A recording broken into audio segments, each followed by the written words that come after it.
नमस्कार दोस्तों। स्वागत है आपका आज के डिस्कशन में।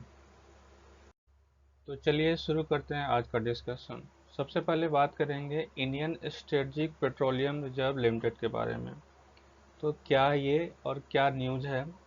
तो एक न्यूज़ आई है कि भारत सरकार जो है, भारत सरकार की जो ये इकाई है, वो आपको साउथ एशिया में ऑयल को रिजर्व करने के लिए, स्टोर करने के लिए जगह तलाश रही है। जिसमें आपको अगर देखा जाए तो जो मोस्ट सेलेक्टेड एरिया है इसमें सिंगापुर है, जापान है, साउथ कोरिया है, जो कि स्ट्रेटजिक और लॉजिस्टिकली रूप से जो है वो वायबिलिटी के रूप में आसान है। इसलिए भारत सरकार जो है वो सिंगापुर, जापान, साउथ कोरिया इन देशों में अपने स्ट्रेटजिक पेट्रोलियम रिजर्व बनाने के लिए, रेंट पे लेने के लिए इनसे इनकी ओर देख रही है। भारत सरकार जो है वो इन देश में, इन सभी देशों में इन अपना जो है पेट्रोलियम रिजर्व जो है वो आपको बनाएंगी और उनके बदले, उसके बदले जो भी उनका रेंट होगा वो पे करेगी। तो इसमें क्या है कि मॉडल ऑफ इंक्रीज, अब पहली बात किया जाए कि ये पहली बार नहीं है कि भारत सरकार जो है वो विदेशों में जो है वो तेल जो है वो स्ट्रेटजिक पेट्रोलियम रिजर्व जो कर रही है। ये इसके पहले भारत सरकार ने 2020 में अगर बात की जाए तो भारत ने यूएसए के साथ एक एमओयू साइन किया था, जिसमें यूएसए में कोऑपरेशन और पेट्रोलियम रिजर्व ऑपरेशन को मेंटेन करने के संबंध में एग्रीमेंट किया गया था। अगर मैं बात करूं ISPRL यानी कि Indian strategic petroleum reserve limited की, तो इसके पास अभी जो है वो 5.3 मिलियन टन्स जो है वो जो पेट्रोलियम पदार्थ है उसको रिजर्व करने की क्षमता है, जिसमें जो कि भारत में ही है, जिसमें आपको 1.33 मिलियन टन्स का एक स्टोर है विशाखापट्टनम में, जो कि आंध्र प्रदेश में है। 1.5 मिलियन टन्स का जो है वो मैंगलुरु में है, जो कि कर्नाटका में है। और 2.5 का जो है वो आपको पद्दूर, जो कि कर्नाटका में है। यानी कि कर्नाटका में दो स्टोर है, 1.5 और 2.5 का। ठीक है। और भारत सरकार जो है वो उड़ीसा के चांदीखोल और पादुर में जो है 6.5 मिलियन टन्स का स्टोरेज कैपेसिटी जो है वो बना रही है। यानी कि ये जो है फेज 2 में भारत सरकार इसको बना रही है।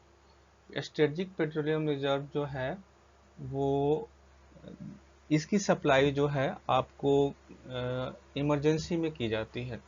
यानी कि कभी हमारे देश में इमरजेंसी आ गया और किसी देश के साथ युद्ध हो गया, तो उस स्थिति में जियो पॉलिटिकल सिचुएशन खराब हो गया, तो उस स्थिति में भारत सरकार जो है वो पेट्रोलियम रिजर्व रखती है, ताकि अपने देश का जो कंजम्पशन है उसको, सप्लाई को डिसरप्ट होने से बचाया जा सके। अगर मैं बात करूं इंडियन स्ट्रेटजिक पेट्रोलियम रिजर्व की, तो Abu Dhabi national oil company जो है, इसने क्या किया है कि नेशनल ऑयल कंपनी जो है उसने फेज 1, यानी कि फेज 1 में जो हमारा जो स्टोरेज कैपेसिटी डेवलप हुआ था उसमें इसने पार्टिसिपेट किया, और 5.86 मिलियन बैरल जो क्रूड ऑयल हमने स्टोर किया है उसमें इस कंपनी की, Abu Dhabi national oil company की भागीदारी थी। और दोनों भारत सरकार के ये ISPRL और AN ADNOC ने साथ मिलकर काम किया और उसको पूरा किया उस प्रोजेक्ट को।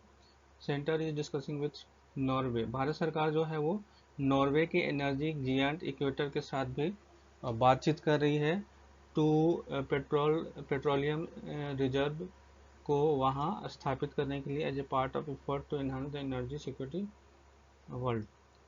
भारत जो है वो विश्व में तीसरा तीसरा सबसे बड़ा जो है पेट्रोलियम पदार्थों का उपभोक्ता है, कंज्यूमर है। तो भारत सरकार जो है वो एक तो सरकारी कंपनियां हैं जो तेल खरीदती हैं, और एक है जो कि स्ट्रेटेजिक पेट्रोलियम रिजर्व के तौर पे भारत सरकार स्टोर करती है, ताकि अनकंडीशनल सिचुएशन में जो है वो उसको यूज किया जा सके और अपने देश की सप्लाई व्यवस्था को कायम किया जा सके। The move to look for capacity of reserve abroad will be help India. इस इस पहल से क्या होगा कि जो इंटरनेशनल एनर्जी एजेंसी जो है उसका जो गाइडलाइन है, उसको उस क्राइटेरिया को फुलफिल करने में भी भारत सरकार को सहयोग मिलेगी। यानी कि एनर्जी इंटरनेशनल एनर्जी एजेंसी जो है उसका जो क्राइटेरिया है कि कोई भी देश है जो उसको कम से कम अपने 90 दिनों का, यानी कि 90 दिनों के कंजम्पशन को के लिए जो क्रूड ऑयल है या जो पेट्रोलियम पदार्थ है उसको स्टोर करने की क्षमता विकसित करनी चाहिए 90 दिनों के लिए कम से कम। अभी हमारे पास वर्तमान में जो है वो मैक्सिमम 15 दिनों का क्षमता है, यानी कि अगर अनकंडीशनल सिचुएशन आता है तो हम 15 दिनों तक ही अपने सप्लाई को डिसरप्ट होने से बचा सकते हैं। जनवरी 2024 में एक रिपोर्ट आई थी, एस एंड पब्लिक ग्लोबल ने एक रिपोर्ट पब्लिश की थी जिसमें कहा था कि India's petroleum storage capacity is much lower than the level held by the IEA, यानी कि जो इंटरनेशनल एनर्जी एजेंसी के द्वारा जो लेवल फिक्स किया गया था 90 दिनों का जो लेवल फिक्स किया गया है उससे जो है वो आपको बहुत कम है। यानी कि अभी अभी मेरे ख्याल से 15 दिन के का रिजर्व हमारे पास स्टोर करने की क्षमता है, जो कि बहुत कम है। तो इसको बढ़ाने के संदर्भ में जो है Indian strategic petroleum reserve limited जो है वो काम कर रही है और अन्य साउथ एशिया के देशों में अपना इस रेंटेड स्टोर खोलने के संदर्भ में वो बातचीत कर रही है। अगर मैं बात करूं कि ISPRL क्या है, तो 7 जनवरी 2004 को सरकार ने ये डिसाइड किया कि स्ट्रेटेजिक पेट्रोलियम रिजर्व सुविधा को एक स्पेशल पर्पस व्हीकल के रूप में बनाया जाए। और 2006 में Indian strategic petroleum reserve limited जो है उसका गठन किया गया और इसको ऑयल इंडस्ट्री डेवलपमेंट बोर्ड के अंदर के स्वामित्व में ट्रांसफ़र कर दिया गया। ऑयल इंडस्ट्री डेवलपमेंट बोर्ड जो है वो ministry of petroleum and natural gas के अंडर आता है। तो अगर मैं कहूँ कि ISPRL किसके अंडर काम करता है, तो वो काम करता है आपको OIBD, यानी कि DB, OIDB यानी कि ऑयल इंडस्ट्री डेवलपमेंट बोर्ड के अंदर काम करता है। और ऑयल इंडस्ट्री डेवलपमेंट बोर्ड जो है वो ministry of petroleum and natural gas के अंडर काम करता है। Managing strategic crude oil storage facility with engineers India limited as the project management consultant. Government ने एक समिति बनाई थी जो कि इंजीनियर्स इंडिया लिमिटेड के प्रोजेक्ट मैनेजमेंट कंसल्टेंट को के सदस्यों के द्वारा इसको गाइड किया गया था और इसी की सिफारिश के आधार पे ISPRL का गठन किया गया था। ठीक है, अब नेक्स्ट खबर है कि नेक्स्ट जनरेशन एनर्जी जो है उसने कहा है कि वो भारत में 5000 क्लीन फ्यूल पंप्स स्थापित करेगा। क्लीन फ्यूल पंप्स, तो ग्रीन एनर्जी सॉल्यूशन जो है वो नोएडा बेस्ड कंपनी है। नेक्स्ट जनरेशन एनर्जी या प्लान ये जो है वो 1,10,000 करोड़ जो है वो इन्वेस्ट करेगा और उसके सहायता से लगभग 5,000 ग्रीन डीजल और कंप्रेस्ड बायोगैस पंप जो है वो देश में अगले 10 सालों में शुरू करेगा। यानी कि ग्रीन नेक्स्ट जेन एनर्जियन जो है वो ग्रीन एनर्जी सॉल्यूशन के तहत 1,10,000 करोड़ इन्वेस्ट करेगा, जिसके तहत वो 5,000 ग्रीन डीजल और कंप्रेस्ड बायोगैस सीबीजी जो है वो अगले 10 सालों तक वो आपको पेट्रोल पंप जो है वो बनाएगा। इसके तहत जो है इसने फर्स्ट पेट्रोल पंप यानी कि कंप्रेस्ड बायोगैस पेट्रोल पंप जो है वो मऊ डिस्ट्रिक्ट में, उत्तर प्रदेश के मऊ डिस्ट्रिक्ट में इसने पहला बायोगैस पेट्रोल पंप शुरू किया है। किसने शुरू किया है? तो नेक्स्ट जेन एनर्जिया ने, ठीक है, एनर्जिया ने शुरू किया है। अगली खबर की बात की जाए तो मसूद पेजशकियान जो है वो ईरान के अगले राष्ट्रपति नियुक्त हुए हैं। पेजशकियान जो है वो हार्डलाइन इस्लामिक सईद जलीली को इन्होंने हराया हुआ है ऑलमोस्ट 3 मिलियन वोट से। 3 मिलियन वोट से इन्होंने सईद जलीली को हराया है और इनको जो है वो 49.8% जो है वोट क्या मिला है, ठीक है। अब बात करते हैं संपूर्णता अभियान। तो संपूर्णता अभियान क्या है? गवर्नमेंट ने एक संपूर्णता अभियान लॉन्च किया है जो कि जो भारत सरकार का प्रोग्राम चलता है, aspirational district program and aspirational block program. इन दोनों प्रोग्राम को कंबाइन करते हुए इन दोनों प्रोग्राम को कंबाइन करते हुए एक अभियान शुरू किया गया है जिसका नाम है संपूर्णता अभियान। और ये किसके द्वारा शुरू किया गया है? तो नीति आयोग के द्वारा शुरू किया गया है। किसके द्वारा? नीति आयोग के द्वारा।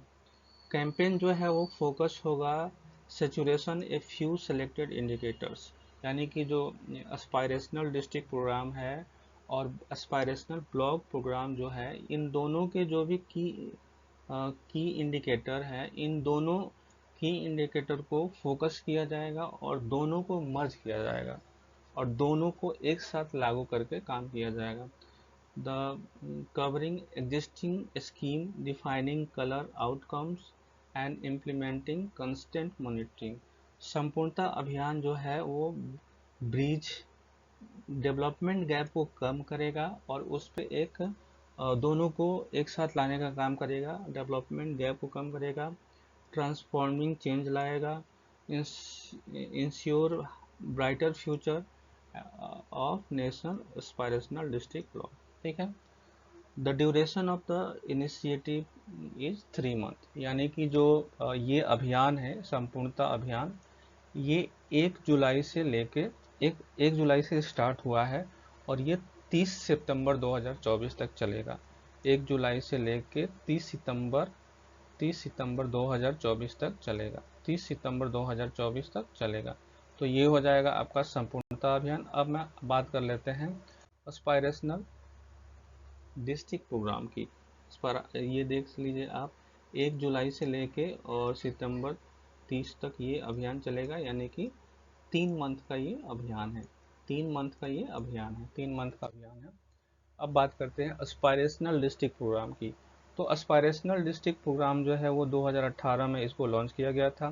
किसने लॉन्च किया था? तो नीति आयोग ने लॉन्च किया था। किसने लॉन्च किया था? तो नीति आयोग ने लॉन्च किया था। नीति आयोग ने लॉन्च किया था। इसका उद्देश्य क्या था? Quickly and effective transform under developed district across the country. इसके अंदर 112 जिलों को शामिल किया गया।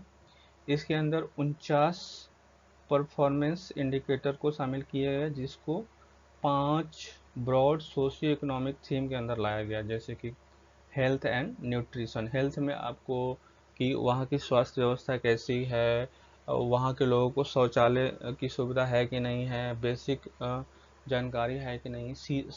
एजुकेशन की बात की जाए तो वहाँ के बच्चे जो है वो बेसिक एजुकेशन ग्रहण करते हैं कि नहीं है, उनमें कितनी लिटरेसी रेशियो है, वहाँ का जो वहाँ के गार्जियन की उस ब्लॉक या ज़िले के जो पेरेंट्स हैं उनकी एजुकेशन लेवल क्या है, उनकी आमदनी कितनी है, एग्रीकल्चर और वाटर रिसोर्सेज, खेती का तरीका क्या है, सिर्फ वो वाटर को बर्बाद तो नहीं करते हैं। तो इन सारे पैरामीटर्स जो कि 49 पैरामीटर्स हैं और इसको ब्रॉड 5 थीम में बांटा गया है। फाइनेंशियल इंक्लूजन, बैंकिंग व्यवस्था से वो किस प्रकार जुड़े हुए हैं। स्किल डेवलपमेंट एंड इंफ्रास्ट्रक्चर की बात की जाए तो सड़क की सुविधा कैसी है गाँव में, वाटर सप्लाई हो रही है कि नहीं हो रही है, इन सारे पैरामीटर्स पे ये एस्पायरेशनल डिस्ट्रिक्ट प्रोग्राम को फोकस्ड करके इस प्रोग्राम को 2018 में लॉन्च किया गया था। अब बात की जाए एस्पायरेशनल ब्लॉक प्रोग्राम की, तो ये प्रोग्राम जो है 2023 में लॉन्च किया गया और ये भी नीति आयोग के द्वारा ही लॉन्च किया गया था। ये भी नीति आयोग के द्वारा ही लॉन्च किया गया था। इसका उद्देश्य जो है वो अंडर डेवलप्ड ब्लॉक्स को डेवलप करना, इसके अंतर्गत जो है वो 500 जिलों को 500 ब्लॉक को शामिल किया गया है, यानी कि देश के 500 ब्लॉक को शामिल किया गया है। इसके इंडिकेटर हैं सोशल इकोनॉमिक इंडिकेटर में आपको आ जाएगा। मेजर थीम इसके भी जो है वो मेजर थीम जो है वो सेम है, 5 है। पहला है हेल्थ एंड न्यूट्रिशन, दूसरा है एजुकेशन, तीसरा है agriculture and allied services, basic infrastructure और सोशल डेवलपमेंट। तो ये 5 इंडिकेटर के तहत 2023 में एस्पायरेशनल ब्लॉक प्रोग्राम को नीति आयोग के द्वारा शुरू किया गया था। तो ये थी आज की डिस्कशन। धन्यवाद।